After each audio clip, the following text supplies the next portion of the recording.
আজিজ, আপনার কেন্দ্রে ভোট গণনা কোন পর্যায়ে আছে, কিংবা কখন নাগাদ আসলে এখানকার ভোট গণনা শেষ হতে পারে, কোনো খবর পাওয়া গেল কি?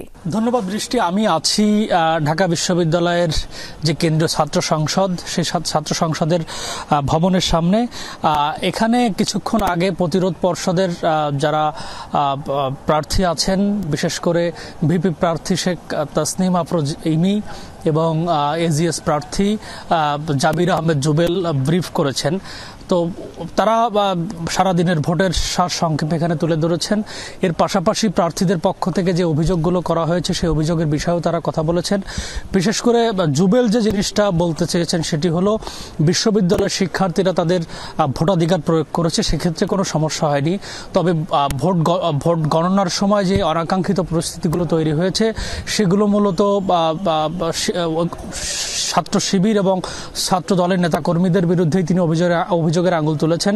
তিনি বলেছেন যে তারা প্রভাব খাটিয়ে কেন্দ্রে ঢোকা, কেন্দ্রে প্রবেশ এবং কেন্দ্রে প্রবেশের চেষ্টা করেছেন, যেটি বিশ্ববিদ্যালয় আইনের পরিপন্থী। এজন্য তাদেরকে বিশ্ববিদ্যালয় থেকে বহিষ্কারের দাবিও জানান তারা। এবং এর পাশাপাশি শেখ তাসনিম আফরোজ ইমি বলেন যে শিক্ষার্থীরা তাদের ভোটাধিকার প্রয়োগ করলেও বিশ্ববিদ্যালয় কর্তৃপক্ষ তাদের ব্যর্থতার পরিচয় দিয়েছে। তাদের অব্যবস্থাপনার কারণে নানান প্রশ্ন উঠেছে, বিভিন্ন প্রার্থীরা কেন্দ্রে প্রবেশ করেছে। এই অব্যবস্থাপনার কারণে এই ডাকসু নির্বাচন প্রশ্নবিদ্ধ হয়ে থাকবে বলে তারা জানিয়েছেন। এর পাশাপাশি তারা বলেছেন যে সূক্ষ্ম কারচুপির মাধ্যমে কোনো দলকে যদি ক্ষমতায় বসানোর চেষ্টা, প্রার্থীরা ব্রিফিং এ যেটি বলেছে সেটি কিছুক্ষণ আগেও দর্শকদের জানাচ্ছিলাম, আপনি বিস্তারিত জানাচ্ছিলেন। ধন্যবাদ জানাচ্ছি আজিজকে। আমরা একটু উদয়ন স্কুলের ভোট কেন্দ্রে যাব। সহকর্মী আরেফিন শাকিল অপেক্ষা করছেন আমাদের জন্য। আরেফিন, আর কত সময় লাগতে পারে ফল ঘোষণায়? কারণ অনেকক্ষণ পেরিয়ে গেল এবং আমরা বারবারই যেমনটি জানছিলাম যে কেন্দ্রীয় থেকে অর্থাৎ সিনেট ভবন থেকেও এখন পর্যন্ত কোনো আপডেট পাওয়া যায়নি। আপনি যেখানে আছেন এখানকার ফল ঘোষণায় আর কত সময় লাগতে পারে একটু জানাবেন। বৃষ্টি আরও সময় লাগতে পারে, 1 থেকে 1.5 ঘন্টা, তার চেয়ে বেশি সময় লাগতে পারে।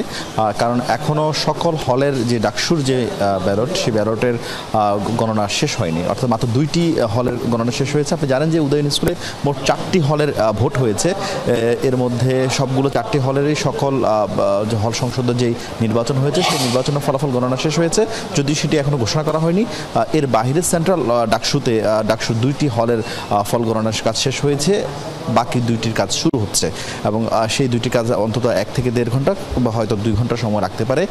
সুতরাং আসলে দীর্ঘ সময় অপেক্ষা করতে হচ্ছে এবং যারা এই ভোট গণনার সঙ্গে সম্পৃক্ত তারা বলছেন, তারা চেষ্টা করছেন নির্ভুলভাবে এই রেজাল্ট শিট যেন তৈরি করা যায় এবং কোনো ধরনের বিতর্ক যেন না থাকে এবং প্রত্যেকটি যে প্রার্থীরা সকাল 7টা থেকে 7:30 নাগাদ যেসব প্রার্থীর এজেন্টরা ছিলেন এই 4টি কেন্দ্রে, এই কেন্দ্রে যারা অবস্থান নিয়েছিলেন তারা কিন্তু সেই ভোট গণনার জায়গায় তারা অবস্থান করছেন এবং তারাও তাদের জায়গায়, তাদের সঙ্গে আমাদের কথা হচ্ছে, তারাও বলছেন তারাও সবার কাছ থেকে সম্মিলিতভাবে চেষ্টা করছেন একটি নির্ভুল ফলাফল যেন আসে, সেই কারণে দেরি হচ্ছে। এছাড়া অন্যান্য হলগুলোতে আসলে একই রকম অবস্থা এখন পর্যন্ত। আসলে আমরা যত জানি কিছু কোনো হল থেকে আসলে সেই পথে